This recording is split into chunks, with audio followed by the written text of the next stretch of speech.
మేము విజయవాడకి వెళ్తున్నాం ఫ్రెండ్స్. ఎవరైనా వెళ్తే ఇదే రూట్లో వెళ్ళండి ఫ్రెండ్స్ అని చెప్పు.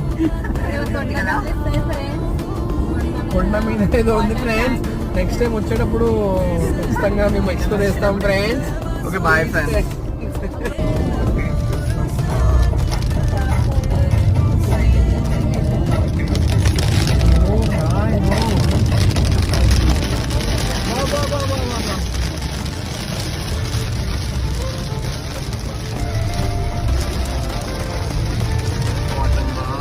What is this tomato?